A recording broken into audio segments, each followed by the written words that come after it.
El Señor les bendiga, hermanos. Un saludo muy especial para todos los padres en esta mañana. Que el Señor les bendiga mucho. Y si tienen party, me avisan. Vamos a comenzar con nuestro estudio de este día, que lo hemos titulado De lo bueno, lo mejor. De lo bueno, lo mejor. Y vamos a estar leyendo en San Lucas capítulo 11, versos 27 y 28. San Lucas capítulo 11, versos 27 y 28. Amén. Muy bien, dice así, hermanos, en esa escritura: mientras él decía estas cosas, una mujer de entre la multitud levantó la voz y le dijo: bienaventurado el vientre que te trajo y los senos que mamaste. Y él dijo: antes, bienaventurados los que oyen la palabra de Dios y la guardan. Pueden sentarse, hermanos.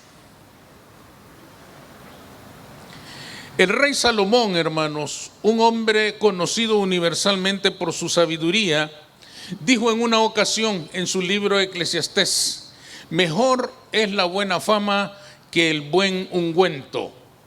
Con lo cual él estaba diciendo: es mejor tener un buen nombre, es mejor tener una fama de persona honesta, de persona recta, de persona decente, que un buen perfume. Pero fijémonos bien que él no estaba diciendo que un buen perfume fuera malo, de ninguna manera. Él dice: un buen perfume es agradable percibirlo, es agradable deleitarse en el aroma de una buena loción. Él no está diciendo que sea malo, lo que él está diciendo es: eso es bueno, pero es mejor tener un buen nombre. Es decir, el rey Salomón no está hablando aquí, hermanos, de lo que es bueno y lo que es malo. Él está hablando de lo que es bueno y lo que es mejor. Igualmente dijo en otra ocasión: mejor es oír la reprensión del sabio que la canción del necio. Con estas palabras él estaba diciendo: es mejor oír a un sabio que nos regañe que a un necio que siempre nos dice que todo lo que hacemos está bien, que todo lo que hacemos es maravilloso, aunque estemos terriblemente equivocados.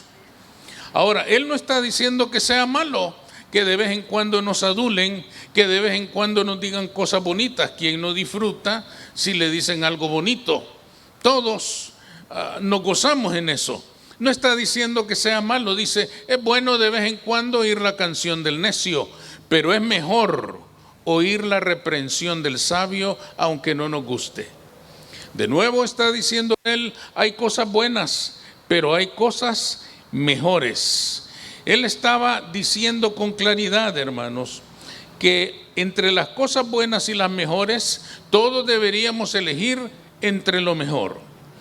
Son importantes para nosotros estas palabras, porque en nuestra vida cristiana se pueden presentar situaciones en las cuales nos podemos conformar con lo bueno sin llegar a lo mejor. Desafortunadamente nosotros nos podemos conformar con lo suficiente sin llegar a lo excelente. Podemos subir hasta cierta altura sin alcanzar el cielo.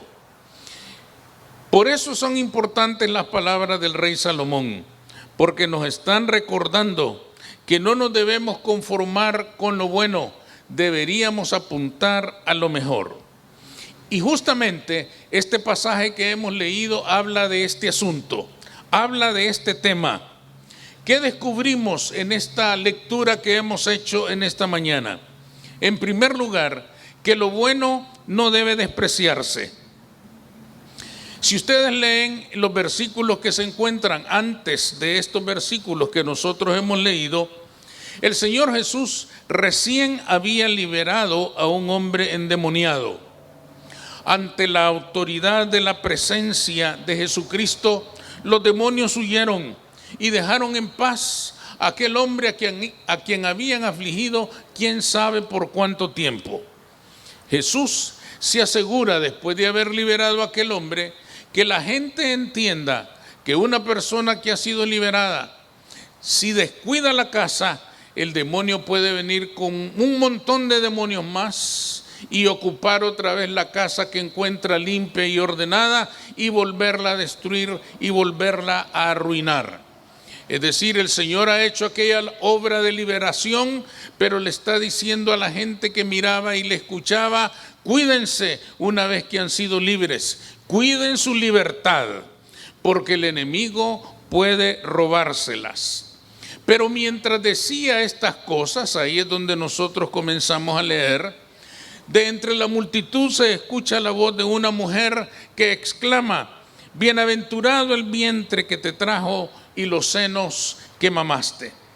La autoridad y la enseñanza de Jesús habían impactado de tal manera a aquella mujer que se sintió impulsada por una emoción muy intensa, por una emoción muy profunda, a expresar la admiración, no por Jesús, sino por la mujer que lo había traído al mundo. Pero si nos fijamos bien, la respuesta de Jesús no se entusiasma tanto con la expresión de admiración de aquella mujer. La acepta, la reconoce, no dice que sea malo, pero le dice: eso es bienaventurado lo que tú has dicho, pero más bienaventurados son aquellos que escuchan la palabra y la guardan. Si nos fijamos con cuidado, hermanos, esta mujer está transfiriendo su admiración ya no al Señor, quien ha hecho aquel milagro de liberación, ya no al Señor, quien ha estado obrando aquellas maravillas entre los hombres, sino que la está transfiriendo hacia la madre de Jesús y no al Señor mismo. Prácticamente le está diciendo: bienaventurada la madre que dio a luz a este gran hombre, a este hombre magnífico, a este hombre extraordinario. El Señor, a su vez, no está rechazando estas palabras tan nobles e intensas de parte de aquella mujer. Lo que sí hace es decirle a ella y a todos los que le escuchan que sin que aquello sea malo, es más bienaventurado escuchar la palabra y guardarla. Aquella mujer, hermanos, había escuchado la palabra del Señor y eso había provocado en ella una emoción intensa, una emoción profunda, tanto que la impulsó a expresar su admiración por la mujer que había traído al mundo aquel gran hombre. Pero Jesucristo le hace saber que hay algo mejor que eso, y que a eso es a lo que ella y todos los que le escuchaban deberían apuntar. Jesús amorosamente le dice: tus palabras son buenas, tus palabras son nobles, tus palabras son magníficas, pero es mejor que pongas en práctica la palabra que has escuchado. Eso es más importante que tu gran emoción y admiración por mi madre. La obra de Dios en nosotros, hermanos, nos impacta integralmente. Con integralmente queremos decir que lo que Dios hace en nosotros nos afecta en todo nuestro ser, nuestra mente, nuestra alma, nuestro espíritu. El impacto, hermanos, de descubrir la verdad de Dios en nuestra vida es tan fuerte que alcanza todo nuestro ser, incluyendo nuestras emociones. Por supuesto que nuestras emociones también son alcanzadas. Cuando nosotros entendemos la palabra de Dios, recibimos un gran impacto en todo nuestro ser, incluyendo nuestras emociones. Dependiendo de nuestra personalidad, reaccionamos de diferentes maneras. Algunas personas sienten ese impacto muy intenso en su corazón, en su alma, en su espíritu, pero no lo expresan. Hay personas que son reservadas, hay personas que no dan salida a sus emociones intensas que tienen en su alma, pero hay otras que sí. Hay quienes gritan, hay quienes saltan, hay quienes aplauden, hay quienes se ponen de pie, hay quienes dicen gloria a Dios, gritan aleluya, expresan aquellas emociones intensas que la palabra de Dios está produciendo en su vida. Aclaremos una cosa: no es malo que algunos no demuestren sus emociones. Simplemente cada uno tiene su propia personalidad. Algunos somos muy emocionales, otros no somos muy emocionales. A algunos nos gusta expresar lo que sentimos, a otros no nos gusta expresar lo que sentimos. Y no es malo ni una cosa ni la otra. No vamos a decir que sea mejor gritar, aplaudir, saltar, brincar, tirar las sillas o hacer cualquier otra cosa cuando la emoción de la verdad de Dios nos impacta.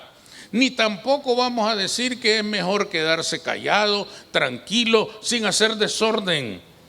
Lo que el Señor está diciendo, hermanos, es que ninguna de esas dos cosas es mala. Cada uno, hermanos, reacciona a su manera. Pero lo que sí está diciendo el Señor es que las emociones deberían pasar y la palabra debería quedar en nuestra vida. Lo que el Señor sí está diciendo, hermanos, es que nuestro culto al Señor no debería ser tan emocional. Puede ser emocional. Alguien puede gritar, saltar, brincar durante la alabanza, quebrantarse, llorar, cualquier emoción intensa puede darle libertad si él o ella así lo desea. Y no hay nada malo en eso. Hay quienes no dan libertad a sus emociones, no hay nada malo en eso. Pero el Señor y ellos están teniendo un trato. Dios está obrando en sus vidas, cada quien a su manera. Pero es el mismo Cristo que está obrando en sus vidas. Pero lo que el Señor nos está diciendo en este pasaje es que el culto al Señor no se debe quedar en simples emociones. Las emociones son buenas, que las personas se gocen en el culto, que las personas se emocionen intensamente en el culto, está bien. Pero es más bienaventurado si esa palabra que les ha emocionado tanto la guardan en su vida y la practican en su vida.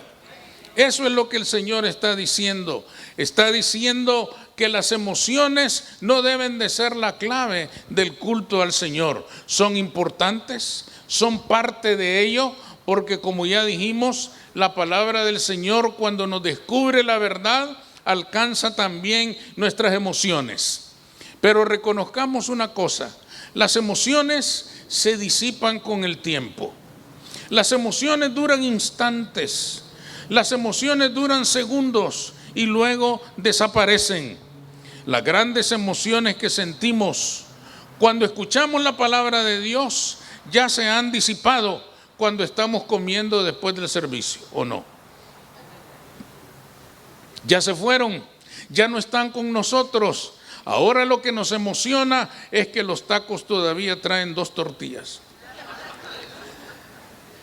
Ya las cosas cambiaron porque estamos en otro ámbito, en otra actividad de nuestra vida. Bienaventurados los que comen, claro que sí. Pero más bienaventurados son aquellos que escuchan la palabra y la guardan. Eso es lo que el Señor estaba queriendo decir. Gócense, disfruten, emociónense, todo lo que quieran.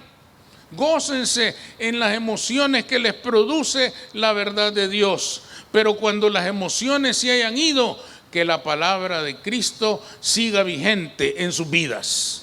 Esto es lo que el Señor estaba afirmando. Seremos más bienaventurados, dice el Señor, si no dejamos que todo el culto del Señor se reduzca a un montón de emociones, por intensas que sean, y que una vez pasadas las emociones ha pasado todo y no quedó nada en nosotros. El Señor está diciendo, emociónense, pero asegúrense de que cuando las emociones hayan pasado, mi palabra permanezca en sus vidas y cambie y transforme su realidad. Más bienaventurados son aquellos que escuchan la palabra y la guardan. En segundo lugar, el Señor o este pasaje nos enseña que el vínculo espiritual con Cristo es más importante que cualquier otro vínculo terrenal. Las palabras de aquella mujer, como ya lo hemos dicho, eran hermosas. Lo expresó con tanta sinceridad que nadie podría decir que está mintiendo. Ella sentía en su corazón lo que decía. En su corazón de madre, ella sintió una profunda admiración por la mujer que hubiera amamantado a aquel varón tan santo, tan sabio y tan bueno. Hubiera sido quien hubiera sido. No sabemos si ella conocía a la mamá de Jesús o no. Pero es importante notar una cosa, que en su sentimiento ella no exalta a Cristo, sino a su madre. Admira profundamente a quien haya sido la madre de aquel hombre.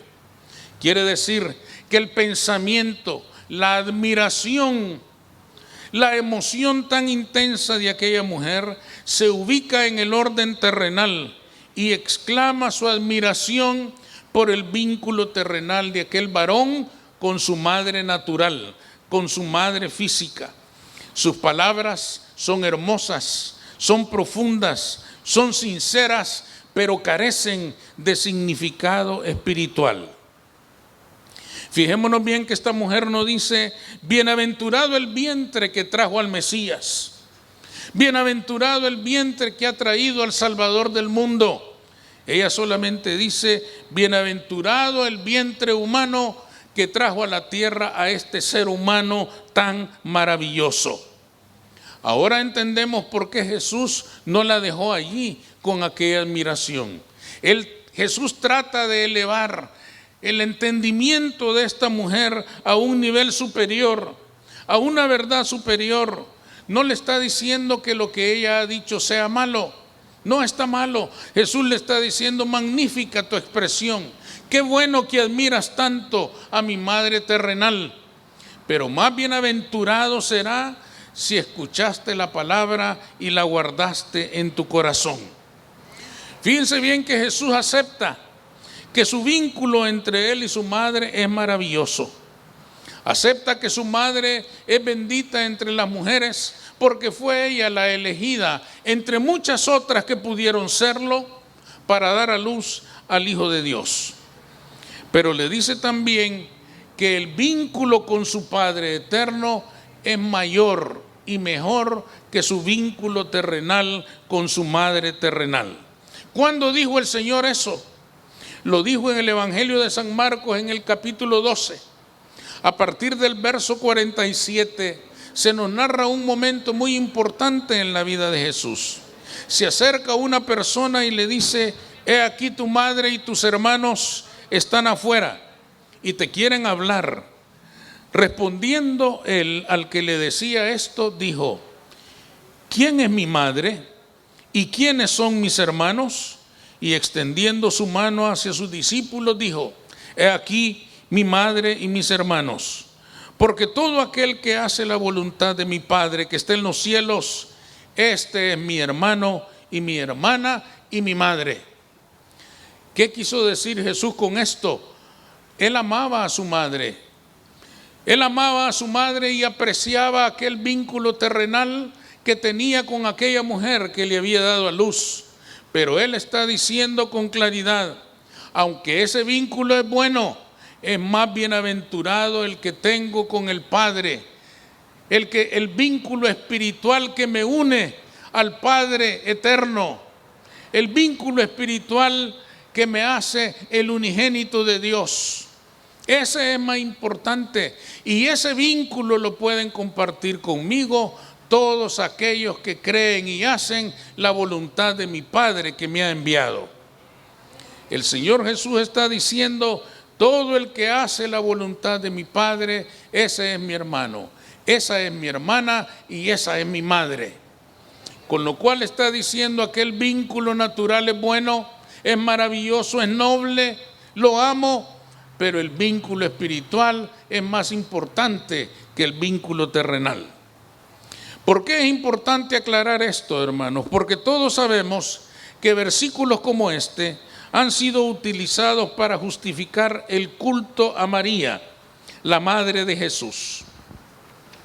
Nadie puede negar el papel tan importante que aquella humilde y piadosa mujer jugó en el advenimiento del Mesías.